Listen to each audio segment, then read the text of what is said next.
Venid, cantemos alegremente al Señor. Cantemos con júbilo a la roca de nuestra salvación.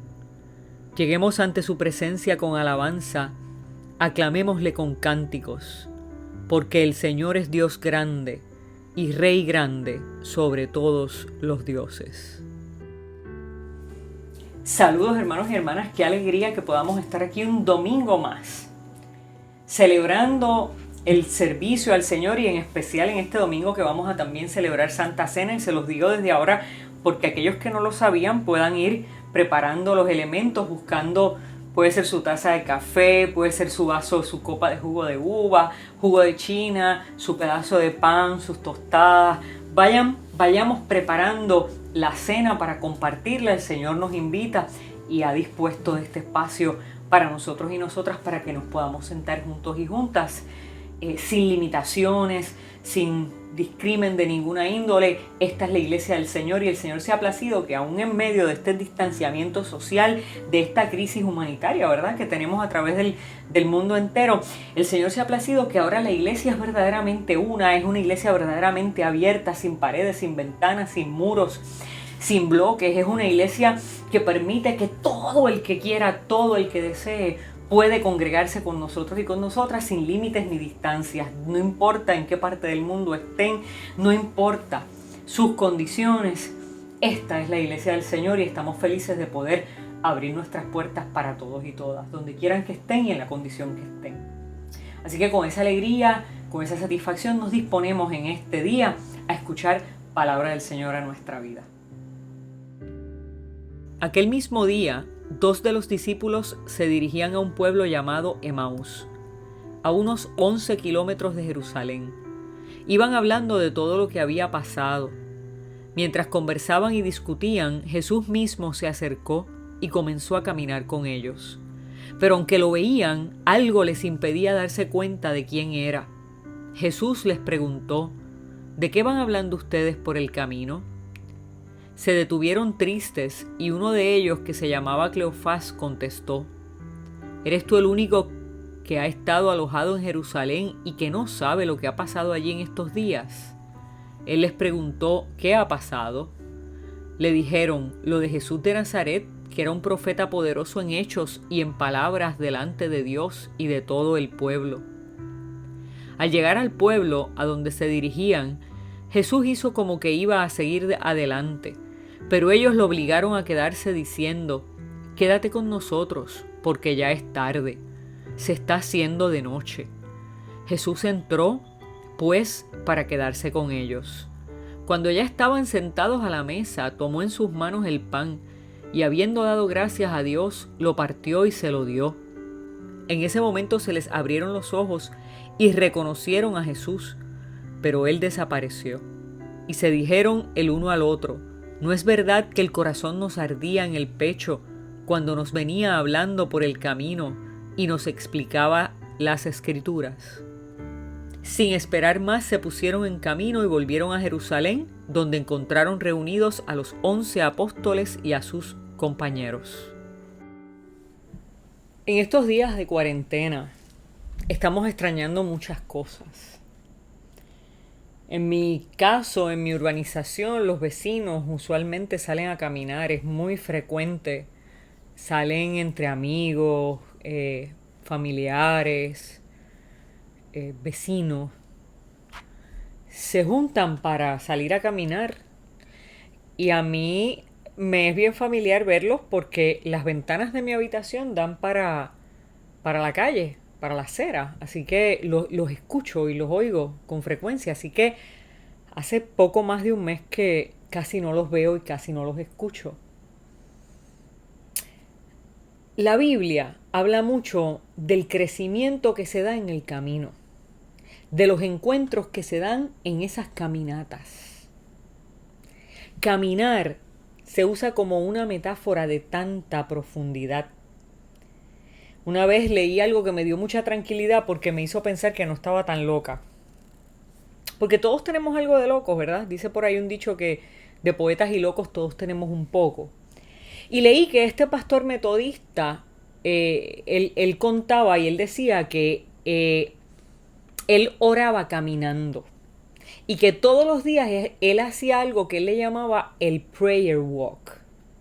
En mi caso personal, cuando estoy mentalmente bien cargada y se me hace difícil concentrarme, usualmente salgo a caminar y a hacer mi propio prayer walk. Y esa caminata se convierte para mí en un tiempo muy intenso y muy especial de oración. Pero en la historia, las caminatas, los caminos, también han sido malos. Hay caminatas que han sido bien peligrosas. Estoy segura que a ustedes en algún momento dado le han dicho: no cojas por ese camino que es peligroso. En el mundo romano, el mundo de la época de Jesús, los caminos romanos eran considerados muy peligrosos. Eran caminos de piedra preparados para el comercio y para las caravanas militares, pero precisamente por usarse para el comercio eran bien peligrosos y había muchos ladrones acechando a la orilla del camino. Y peor aún, los romanos acostumbraban crucificar a lo largo de los caminos para que la gente los viera y se atemorizaran y no se rebelaran contra el imperio. Sin embargo, las caminatas entre amigos y entre amigas, aunque sea window shopping en Plaza Las Américas, o aunque sea para hacer ejercicios por el Paseo La Princesa o de compras por Costco, se convierten para nosotros en espacios de terapia, de desahogo, de consuelo. Es más, se convierten hasta en espacios de pelear con Dios. Y en este tiempo, en estos días en los que nos falta ese espacio, habrán algunos que se sientan asfixiados, a punto de explotar, con la ansiedad que les llega hasta el cuello. Como Dios conoce esa necesidad de desahogo, hoy nos ha tocado leer de un paseo entre amigos, de una caminata en la que dos amigos desahogan sus penas, sus tristezas, sus corajes, sus frustraciones. Así que nosotros nos debemos poder identificar íntimamente con esos caminantes de Emaús de los que hemos leído. Cuenta la historia en el Evangelio de Lucas que después de muerto Jesús, las mujeres fueron a arreglar el cuerpo y no lo encontraron. El cuerpo no estaba en la tumba. La roca gigantesca que tapaba la entrada de la tumba había sido removida y había un ángel allí que les había dicho: ¿por qué buscáis entre los muertos al que vive? Y ellas se fueron y lo contaron a los discípulos, pero usted sabe lo que dice el texto, que los discípulos no le creyeron, y dice todavía algo más fuerte, todavía algo peor: las creyeron locas. Con esa frustración se fueron esos dos discípulos de regreso a su pueblo, a Emaús. Fíjese, las personas, cuando estamos en momentos de crisis, tendemos a huir. Es común querer salir del entorno, del problema, como si mi mamá decía que la enfermedad no está en la sábana. Lo que queríamos decir aquí es que el pueblo es la sábana y la enfermedad está en nosotros, no en la sábana. Así que uno trata de huir del contexto a ver si con eso puede desligarse un poco del problema y puede mirar desde otra perspectiva o puede aliviar su sufrimiento. Pero la realidad es que independientemente a donde estos hombres fueran, llevaban su frustración, llevaban su tristeza, llevaban su pena, llevaban hasta su coraje con Jesús. Jerusalén era muy peligroso, sobre todo para los discípulos de Jesús, así que era mejor irse a su lugar de origen. Además, ¿qué tenían ellos que hacer allí? Jesús se había muerto, no se había cumplido lo que ellos esperaban de él. Jesús había dicho, o ellos habían interpretado, que él los vendría a liberar, y ellos pensaban que era la liberación del ejército romano, de la conquista. Así que evidentemente eso no había sucedido y ellos no tenían nada ya más que hacer terminada la Pascua. ¿Cuántas veces nos hemos sentido decepcionados? Decepcionados de Dios, decepcionados de familiares, decepcionados de amigos, decepcionados del trabajo, decepcionados de los gobiernos, de la iglesia, de los pastores o pastoras. Miles de situaciones que nos decepcionan. Y usualmente esos caminos, esas chácharas que damos, son el espacio de desahogo de nuestras frustraciones personales y frustraciones de pueblo.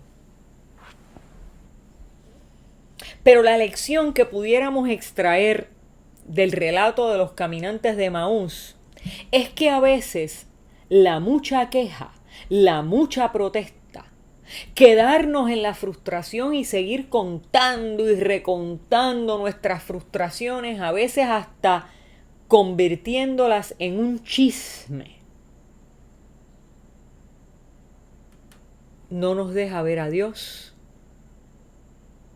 acompañándonos en nuestra crisis.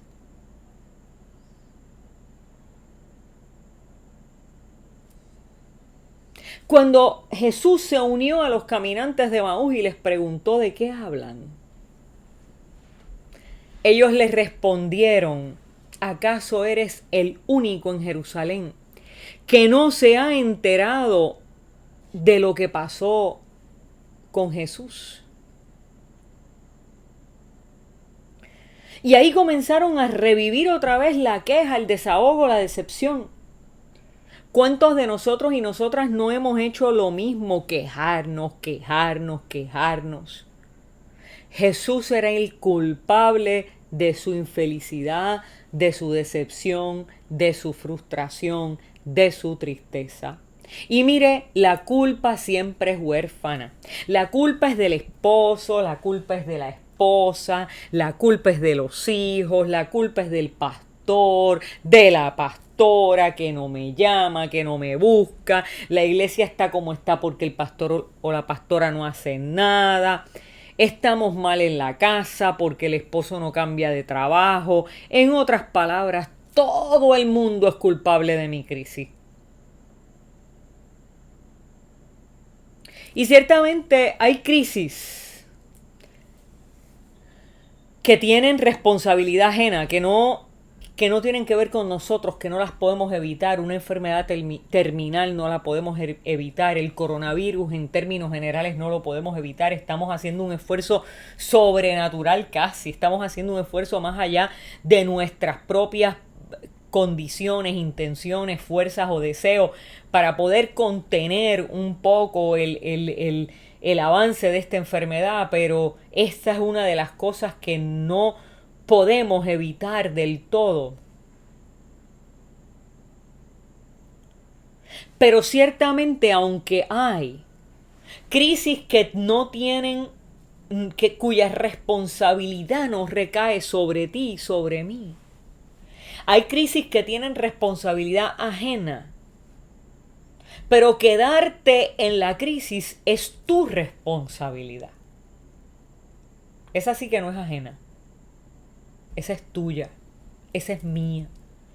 Porque la crisis nos tienta a quedarnos en ella, a convertirla en nuestro espacio cómodo. Es más cómodo rendirnos a la crisis que transformarla. El problema grave puede ser que contando y recontando nuestra frustración, mirando solo hacia adentro, perdamos de vista la presencia de Jesús en el camino. Y una lección grande que podemos aprender de esta conversación es que allí donde se habla de Jesús, aun cuando haya queja, aun cuando falte fe, ahí está Jesús. Allí donde se habla de Jesús, aun cuando haya queja, aun cuando falte fe, ahí está Jesús. Para salir de esa crisis en que está toda la humanidad, de esta crisis que estamos enfrentando toda la humanidad, para poder recuperar la esperanza, yo sugiero de este texto 3 cosas. 3 cosas que podemos extraer de este texto. Empezar a hablar más de Jesús, aunque falte fe.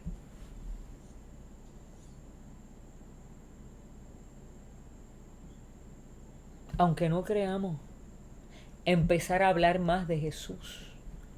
Hablar más de Jesús que del problema. Mientras hablemos de Jesús, Jesús se va a manifestar. Y más vale que tengamos los ojos bien abiertos para poder distinguirlo.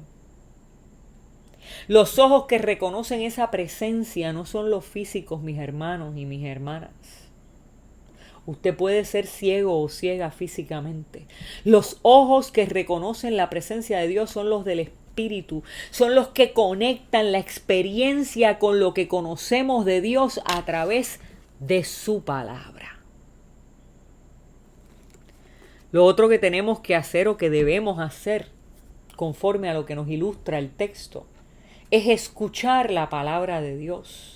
Al escuchar esa palabra frente al resucitado, esa palabra cobra vida y hace arder nuestro corazón para así transformar nuestro duelo, nuestra tristeza, nuestra desesperanza, nuestra soledad, cambiarlo por una experiencia de presencia de Dios que nos impulse a una nueva manera de vivir. Tercero, para recuperar la esperanza hay que sentarse a la mesa con Dios. Sentarse a la mesa con Dios, que es lo que vamos a hacer hoy. Sentarse a la mesa con Dios es hacer memoria de la muerte de Jesús. Es hacer memoria de la entrega de su vida toda para vencer lo que a nosotros nos vence. A nosotros nos vence el coronavirus, sí nos vence. A nosotros nos vence la enfermedad. A nosotros nos vence la muerte. A nosotros nos tratan de vencer los problemas. Cenar frente al resucitado es reconocer la victoria de Dios frente a esos poderes del mal que nos vencen a nosotros. Cenar frente al resucitado es abrirle la puerta a Dios para que cambie nuestra manera de ver las cosas. Esos caminantes fueron transformados dramáticamente cuando le pidieron a Jesús que se quedara a cenar con ellos. Tendremos nosotros en medio del chisme, del desahogo, de la queja contra la vida, contra el gobierno, contra la gente, contra el jefe, contra la jefa, contra la iglesia, contra Dios mismo. Tendremos la capacidad de detenernos, de hacer una pausa, de callar, para invitar a Jesús.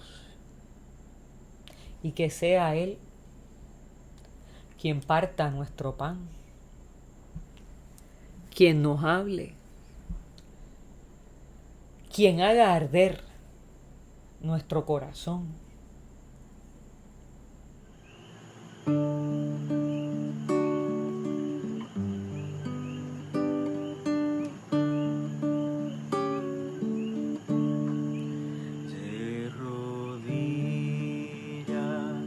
Partamos hoy el pan, de rodillas partamos hoy el pan, de rodillas estoy con el rostro al naciente sol. Oh Dios, apiádate de mí.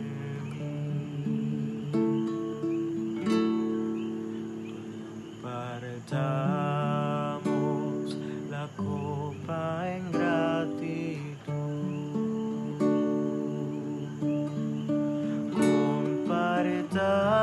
Compartamos la copa copa en gratitud.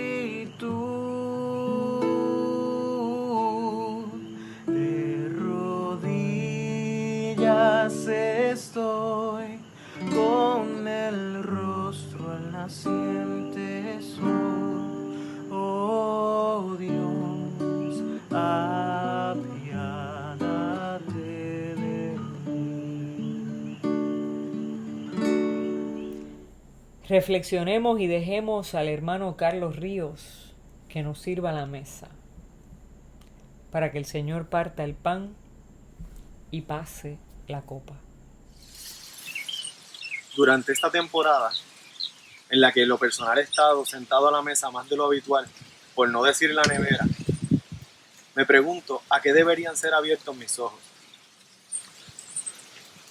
¿Qué se requiere para que sean abiertos nuestros ojos a Jesús resucitado? ¿Cómo podemos verle en medio nuestro? ¿Lo habremos tenido de frente y no le hemos conocido?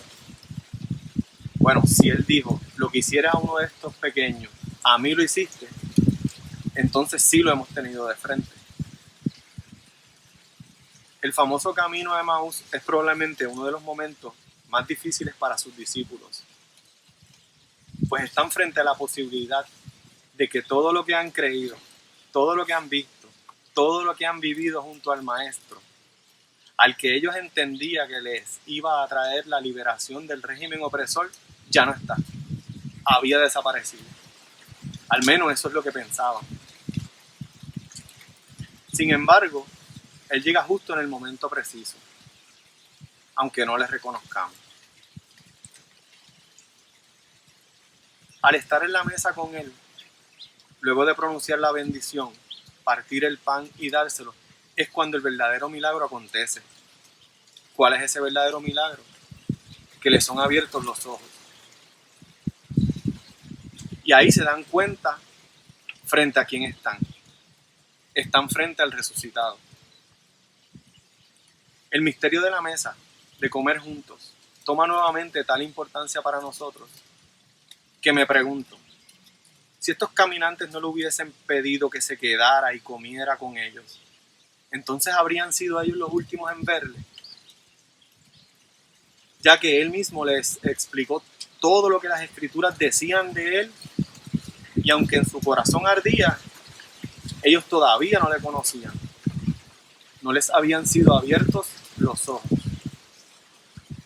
Es interesante notar cómo alrededor de la mesa, del alimento, acontece su milagro. El milagro de ver al glorificado Hijo de Dios. Aunque justo en ese momento viene Él ¡bum!, y desaparece. Más tarde, mientras estaban reunidos, se les aparece en medio de ellos, que estaban junto a los 11, y les dice: paz a vosotros. Al igual que ellos, yo estaría súper asustado. Ellos pensaban que veían un espíritu, dice la Escritura. Les dijo: ¿por qué están turbados y vienen a su corazón estos pensamientos? Mirad mis manos y mis pies, que yo mismo soy. Palpad y ved, porque un espíritu no tiene carne ni hueso como ven que yo tengo. Y como todavía estaban maravillados y no lo podían creer, Él viene y les pide algo de comer. Y comió delante de ellos. Y les dijo: estas son las palabras que les hablé, que era necesario que se cumpliese todo lo que está escrito de mí en la ley de Moisés, en los profetas y en los salmos. Entonces les abrió el entendimiento para que comprendiesen las Escrituras. Esto me recuerda la mente de Cristo. Ahí fue cuando la mente de Cristo por primera vez fue evidente en sus discípulos. Les dijo: así está escrito, y así fue necesario que el Cristo padeciese. Padecer significa la capacidad de sentir el sufrimiento. Es como si el requisito para ser sentado a la diestra del Padre e interceder por nosotros, para poder conocer nuestra condición, esta era la única manera: padecer. Otra definición que se desprende de la raíz de la palabra padecer es para que se actúe en. Lo que se actuó en ese fruto de obediencia de Jesucristo, que recogió el Padre, su padecer es lo mismo que nos tiene hoy de celebración, de alegría y vestidos de esperanza hacia el día de mañana. Sé que del mismo modo muchos alrededor nuestro, quizás nosotros mismos, no vemos la luz al final del túnel en medio de esta u otra situación que podamos estar pasando. Les invito que al momento de participar de los alimentos lo hagamos de modo que actúe en nosotros ese fruto de obediencia de Cristo y que esa capacidad de sentir el sufrimiento que tuvo el Maestro y tiene Jesucristo nos dé la fuerza, nos dé el querer como el hacer, para aún en estos momentos poder extendernos hacia esos que más lo necesiten, aunque sea quizás solo con una llamada. Recordemos que en el primer momento de los caminantes a Emaús, el Señor, comenzando de Moisés y siguiendo por todos los profetas, les declaraba en todas las escrituras lo que decían de Él. Y no fue hasta partir el pan que fueron abiertos sus ojos. En la segunda ocasión, luego de comer, Él ante ellos les abrió el entendimiento para que comprendieran las escrituras. Ya que gracias a Dios tenemos que comer, pidamos que junto a su resurrección suscite en nosotros un hambre nueva, un hambre de la escritura, las que dan testimonio de Él. Y que del mismo modo que alimentamos nuestro cuerpo, no dejemos al Espíritu sin el pan que viene de arriba. Ya sabemos que Él quiere que sea abierto nuestro entendimiento. Al momento de volver a la mesa, seamos causales e intencionales. Ya sea que estemos solos o acompañados, traigamos al resucitado a memoria, junto con su escritura, su palabra, y la certeza que esta nueva vida en Él nos da, mediante la fe del Hijo de Dios. Vivamos con los ojos abiertos, ya que algún día Él dijo que le veríamos volver. Ahora que todos hemos sido invitados a la cena del Señor, les invito a unirse a la pastora para celebrar juntos la Santa Cena. Loemos al Señor. De rodillas loemos al Señor. De rodillas estoy con el rostro al naciente sol. Oh Dios, apiádate de mí. Oh Dios, apiádate de mí. Oh Dios, apiádate de mí.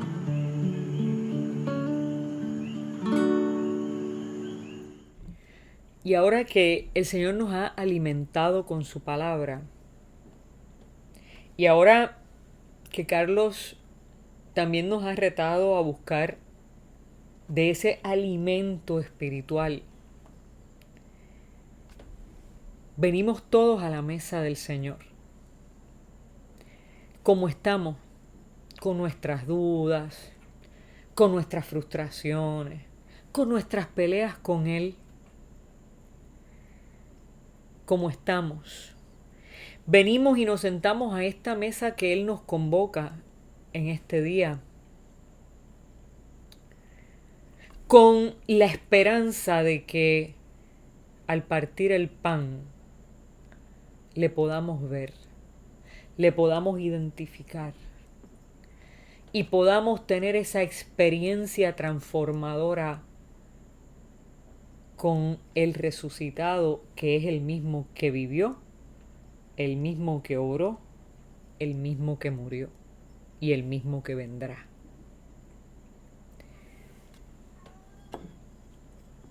Porque yo recibí del Señor lo que también os he enseñado, que el Señor Jesús, la noche que fue entregado,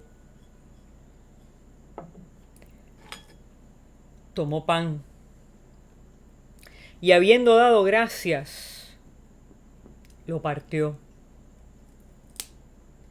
y dijo: Tomad, comed, este es mi cuerpo que por vosotros es partido.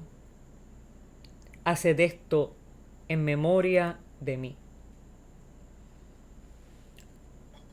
Tomemos pues el pan en memoria del sacrificio hecho por nuestro Señor Jesús en la cruz por ti y por mí. Que al tomar este pan y beber de esta copa puedan ser abiertos nuestros ojos para ver el resucitado obrar en nuestra vida, aún en medio de la crisis que vivimos. Tomemos todos, tomemos todas de este pan.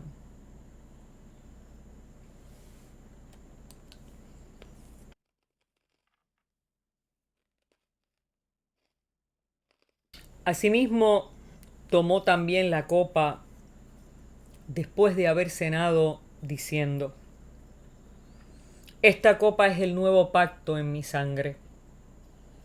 Haced esto todas las veces que la bebiereis en memoria de mí. Tomemos pues esta copa en memoria de la sangre vertida del Señor Jesús. ¿Para qué? En sí mismo, en su propio cuerpo y en su propia sangre, está redimida a la humanidad. Dios no espera nada más de ti, nada más de mí, solo tu corazón. Tomemos pues de la copa del Señor.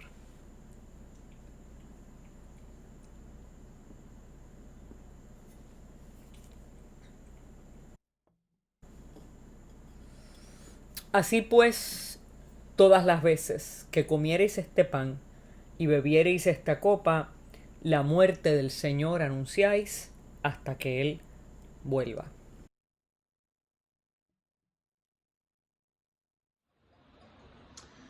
Amado Jesús, te damos gracias, Señor. Gracias por no dejarnos.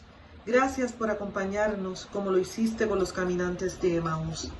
Te pedimos, Señor, que como te mostraste a ellos y le abriste los ojos, así también lo hagas con la humanidad. Que como ardía su corazón mientras le hablabas por el camino, así también ardan los nuestros y estén sensibles y receptivos a escuchar tu voz.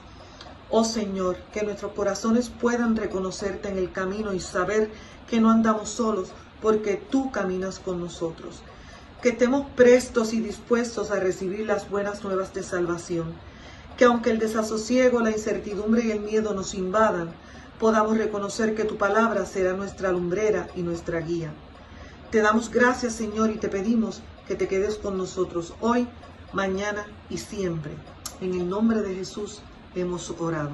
Amén y amén. Rodillas, loemos al Señor. De rodillas, loemos al Señor. De rodillas estoy, con el rostro al naciente sol. Oh Dios, apiádate de mí. Oh Dios, apiádate de mí. Oh Dios, apiádate de mí.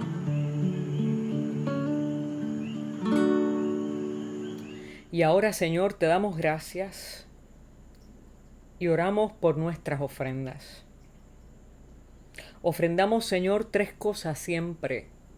Ofrendamos nuestra niñez. Te pedimos, Dios, que bendigas nuestros niños de manera muy especial.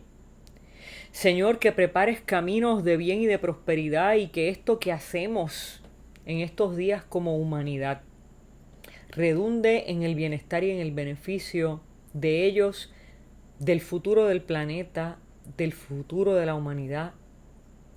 Señor, que con este sacrificio que hacemos de estar en las casas, Señor, le aseguremos a nuestros niños un futuro de bien y de salud.